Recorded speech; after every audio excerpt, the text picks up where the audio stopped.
하나님이 사랑하시는 비산동교회 성도님들, 지난 하루 동안 평안하셨습니까? 주님의 십자가는 기쁘게 져야 합니다. 십자가가 기쁜 이유는 그 가운데 부활과 영생, 승천과 영광이 함께 담겨 있기 때문입니다.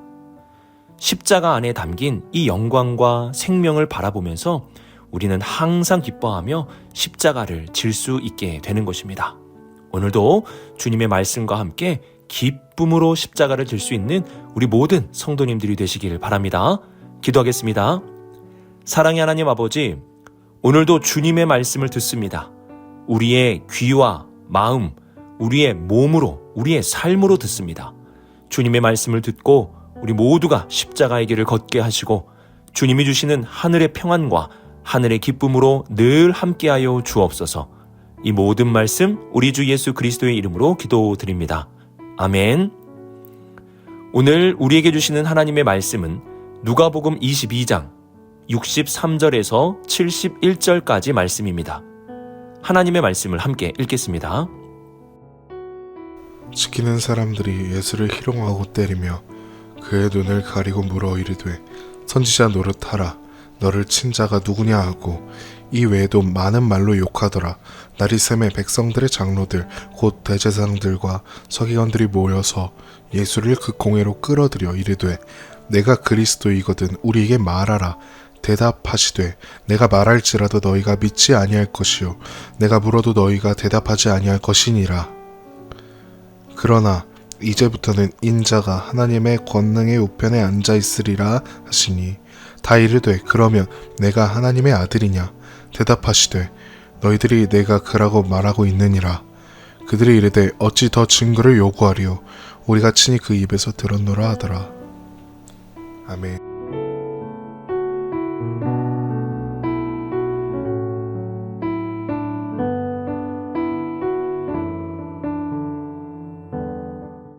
대제사장과 장로들은 예수님이 그리스도와 하나님의 아들이신지에 대해 신문하여 예수님을 신성모독으로 정죄하고자 했습니다. 그런데 이들은 신문하기 전에 예수님을 희롱하고 때리도록 내버려 두었습니다. 그래서 64절을 보시면 이들이 희롱한 내용이 나오고 있는데요. 예수님의 눈을 가리고 누군가가 예수님을 칩니다. 그리고는 묻죠. 누가 너를 때렸느냐? 정말 네가 선지자라면 맞춰봐라. 이제 그만 네가 아무것도 아니라는 것을 인정해라. 이렇게 예수님을 희롱하고 모욕을 하였습니다. 또한 65절을 보시면 이외에도 많은 말로 욕하더라고 말씀하고 있습니다. 우리는 이러한 예수님의 고난에 대해서 꼭 기억해야 할 것이 있습니다.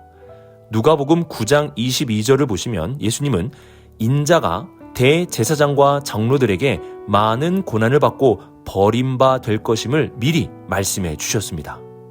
이렇게 미리 고난을 예고해 주심으로 그 고난 받으심이 말씀에 대한 성취라는 것을 알려주신 것입니다.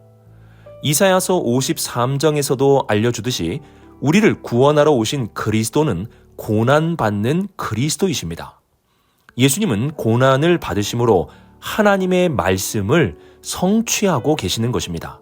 기도에는 나의 것을 이루어 달라는 간청의 기도가 있고 하나님의 뜻을 이루어 달라는 성취의 기도가 있습니다. 우리가 드리는 기도에는 간청과 성취, 이 두 가지가 함께 나타나야 합니다. 하지만 우리의 기도를 보면 간청만 있는 경우가 많이 있습니다. 간청을 하지만 하나님의 뜻을 성취하기 위하여 기도하려고 하지 않습니다. 우리는 겟세마네에서 땀이 피가 되도록 하나님의 뜻을 위하여 기도하신 주님의 성취의 기도를 기억해야 합니다. 그러면 우리가 기도해야 할 성취의 기도는 무엇입니까? 성취의 기도는 우리가 십자가를 지는 것이고 죽기까지 복종하는 것입니다. 오늘도 나를 부인하며 나의 십자가를 지면서 살아가는 삶, 그것이 바로 하나님의 뜻이고 우리가 기도해야 할 성취의 기도입니다. 신앙생활은 간청과 성취라는 균형 속에서 자라가야 합니다. 하나님 앞에 나의 삶의 어려움과 고통을 돌보아 달라는 간청의 기도를 드릴 수 있습니다.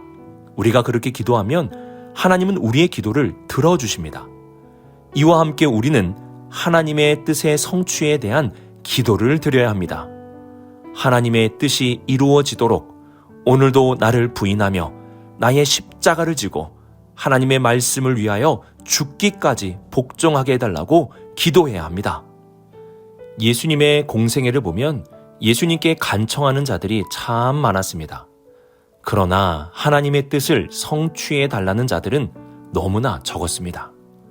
십자가라는 하나님의 뜻을 이루어 달라는 자들이 너무나 적었다는 것입니다. 오늘 주님의 고난이 하나님의 말씀을 성취하기 위한 것임을 기억하며 우리도 주님과 같이 하나님의 뜻대로 나를 부인하며 나의 십자가를 지고 살아가게 하옵소서라고 성취의 기도를 할 수 있는 우리 모든 성도님들이 되시길 주님의 이름으로 축복합니다.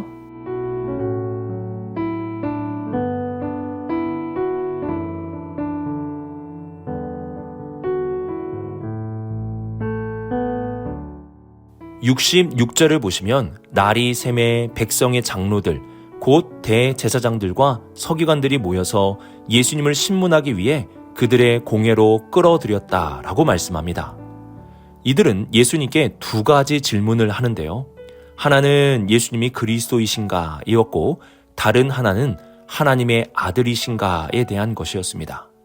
이는 예수님의 정체를 묻는 것입니다. 이에 대해 예수님은 69절에서 이렇게 답변하십니다. 그러나 이제부터는 인자가 하나님의 권능의 우편에 앉아 있으리라 하시니. 이 말씀은 너무나 중요한 예수님의 말씀입니다. 지금 사람들은 예수님을 희롱하고 때리며 욕하고 있었습니다. 예수님은 대제사장의 집에 범죄자처럼 잡히셨고 끌려가셨습니다. 예수님은 지금 고난을 받고 계십니다. 바로 이때에 하나님의 우편에 앉는다는 부활과 승천에 대해서 말씀하신 것입니다. 예수님은 고난받는 이제부터 인자가 하나님의 권능의 우편에 앉으리라고 말씀하셨습니다. 고난받는 지금 이 순간부터가 부활이며 승천이라는 것입니다.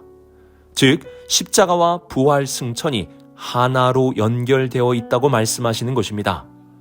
십자가는 곧 부활이며 승천이 되는 것입니다. 우리가 아는 고난이라는 것은 사실 영광이 될 수 없습니다. 그리고 고난이 어떻게 생명이 되겠습니까? 그러나 예수님은 이전에 제자들에게 나와 복음을 위하여 고난을 받으면 생명을 얻게 될 것이라 말씀하셨고, 요한복음에서는 예수님의 고난을 영광의 때라고도 말씀하셨습니다. 그리고 예수님이 십자가에 죽으시고 나서 부활 승천하심으로 실제로 고난에 생명이 있고 영광이 있다는 것을 직접 보여주셨습니다. 예수님께서 받은 고난은 바로 부활과 승천이 있는 고난이었습니다. 이와 함께 그리스도인들이 주님을 위하여 그리고 복음을 위하여 받는 고난도 부활과 승천이 있는 고난입니다. 그래서 그리스도인들이 고난을 받을 때 굉장히 특이한 감정의 변화가 일어나게 되는데요. 그 변화는 바로 기쁨입니다. 고난을 받는데 기뻐한다는 것입니다. 너무 이상하지 않습니까? 데살로니가전서 1장 6절을 보시면 또 너희는 많은 환난 가운데 성령의 기쁨으로 말씀을 받아 우리와 주를 본받는 자가 되었으니 라고 말씀합니다. 데살로니가 성도들에게는 많은 환난이 있었습니다. 하지만 그들은 그 가운데 기쁨으로 말씀을 받았습니다. 많은 고난 가운데서도 그들이 기뻐할 수 있었던 것은 바울과 주 예수 그리스도의 모습을 본받는 모습이라고 말씀하고 있습니다. 고난을 피해 멀찍이 예수님을 따라가고 예수님을 부인했던 베드로는 고난 안에 부활과 승천이 있음을 깨닫게 되자 이러한 고백을 하였습니다. 그러므로 너희가 이제 여러 가지 시험으로 말미암아 잠깐 근심하게 되지 않을 수 없으나 오히려 크게 기뻐하는도다. 여러 시험이 있어서 잠깐 근심이 있지만 오히려 더 크게 기뻐한다는 것입니다. 왜 그렇습니까? 주님이 받으신 고난은 고난만 있는 것이 아니라 그 안에 부활과 승천이라는 생명과 영광이 함께 있다는 것을 알았기 때문입니다. 이러한 확신과 믿음이 있었기 때문에 고난 속에서도 더욱 기뻐할 수 있게 된 것입니다. 여러분, 십자가는 인상 쓰면서 지는 것이 아닙니다. 십자가는 즐거운 마음으로 지는 것입니다.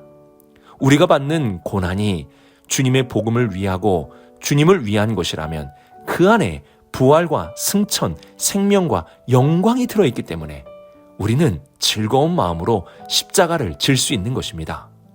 찬송가 458장에 보면 이러한 고백이 담겨 있습니다. 참 기쁜 마음으로 십자가 지고 가라. 네가 기쁘게 십자가 지고 가면 슬픈 마음이 위로를 받네. 우리가 기쁘게 십자가를 지면 주님이 하늘의 위로와 부활의 생명과 승천의 영광을 우리에게 더해 주실 것입니다. 주님의 십자가를 기쁨으로 지면서 주님이 주시는 하늘의 위로와 부활의 생명과 승천의 영광 속에 살아가는 우리 모든 성도님들이 되시길 주님의 이름으로 축복합니다.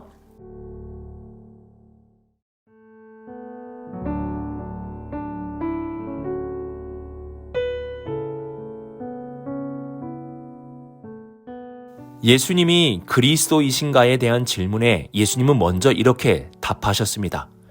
내가 말할지라도 너희가 믿지 아니할 것이요. 예수님은 이들의 질문의 의도를 정확하게 판단하셨는데요. 이들은 믿기 위하여 질문한 것이 아니라 예수님을 죽이기 위하여 끝까지 거부하기 위하여 질문한 것입니다. 그리고 하나님의 아들이냐는 질문에 대해서 이렇게 답하셨습니다. 너희들이 내가 그라고 말하고 있느니라. 이들은 예수님께 그리스도인가 하나님의 아들인가 라고 물었고 그 질문이 바로 곧 답이라고 예수님께서 말씀하신 것입니다. 우리는 이러한 예수님의 모습을 앞선 베드로의 모습과 대조하여 볼 수 있습니다. 베드로는 여종의 말 한마디에 예수님을 부인하였습니다. 예수님이 하나님의 아들이고 그리스도라고 고백했던 베드로의 말은 작은 고난 앞에서 다 사라져버렸습니다. 하지만 예수님은 대제사장과 서기관, 장로들 앞에서 당당하게 너희가 말하는 그가 바로 나다 라고 대답을 하셨습니다. 여기서 예수님의 대답을 헬라어로 보면 에고 에이미라고 되어 있습니다. 에고 에이미는 영어로 I am 이라는 뜻으로 이는 하나님을 가리키는 신성의 표현으로도 알려져 있습니다. 예수님은 고난 가운데서도 자신이 누구인지에 대해 부인하지도 않으시고 오히려 담대하게 밝히 드러내 보여주셨습니다. 누가복음은 뒤로 가면 갈수록 예수님의 정체를 분명하게 드러내 보여줍니다. 원수들의 입을 통해서도 드러내고 고난 가운데 있는 예수님의 입을 통해서도 이 모든 것을 정확하게 드러내 보여줍니다. 예수님이 드러나는 곳에는 빛이 비춰지게 됩니다. 예수님은 어두움 가운데 빛을 비춰주시는 큰 빛이십니다. 사탄은 이를 잘 알고 있었기 때문에 고난을 통해 예수님을 감추려고 하는 것입니다. 그래서 베드로는 고난 가운데 예수님을 부인하며 예수님을 감추게 되었습니다. 하지만 예수님은 고난 속에서도 당당하게 자신에 대해 밝히 드러내 보여주셨습니다. 예수님이 올바르게 증거가 되면 빛이 나게 되고 예수님이 잘못 전해지거나 감추어지게 되면 어둠 속에 있게 되는 것입니다. 세상이 어두운 것이 문제가 아니라 빛이신 예수님이 올바르게 증거되지 않는 것이 문제입니다. 내 삶의 어두움이 문제가 아니라 내가 주님을 올바르게 보지 못하고 있는 것이 문제입니다. 어두움을 탓하지 말고 빛이신 주님을 올바르게 볼 수 있는 눈을 구합시다. 세상의 어두움을 비관하지 말고 빛이신 예수님을 이 세상에 증거할 수 있는 전도자가 되어 봅시다. 어거스틴은 어둠은 빛의 결핍이라는 유명한 말을 남겼습니다. 내 삶에 어둠이 있는 것은 빛이신 예수 그리스도를 올바르게 보지 못하고 빛이신 그리스도를 전하고 있지 못하기 때문입니다. 오늘도 우리의 그리스도이시며 하나님의 아들이신 그리고 우리의 주님이신 예수님을 올바르게 바라보며 어두움이 아닌 빛 가운데로 걸어갈 수 있는 우리 모두가 될 수 있기를 바랍니다. 오늘의 말씀을 묵상하며 간청의 기도와 함께 하나님의 뜻을 성취할 수 있도록 기도드릴 수 있는 우리 모두가 될 수 있기를 바랍니다. 십자가를 지게 하소서. 하나님의 말씀에 죽기까지 복종하게 하소서. 이 기도는 우리가 꼭 드려야 할 성취의 기도입니다.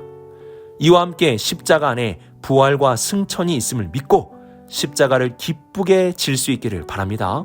마지막으로 어두움을 탓하기보다 진정한 빛이신 예수 그리스도를 알고 예수 그리스도께 나아갈 수 있는 우리 비산동교회 모든 성도님들이 되시길 주님의 이름으로 축복합니다. 기도하겠습니다. 사랑의 하나님 아버지, 주님의 뜻을 우리의 삶을 통해 이루어 주옵소서. 주님의 십자가를 내가 지고 주님의 말씀에 죽기까지 복종하며 살아가게 하옵소서. 고난 가운데 기뻐할 힘을 주시고 항상 기뻐할 수 있는 우리 모두가 되게 하옵소서. 어둠 속에 있을 때 우리의 눈을 열어 주님을 바라보며 빛 가운데로 걸어가게 하옵소서. 이 모든 말씀 하나님의 아들 우리 주 예수 그리스도의 이름으로 기도드립니다. 아멘.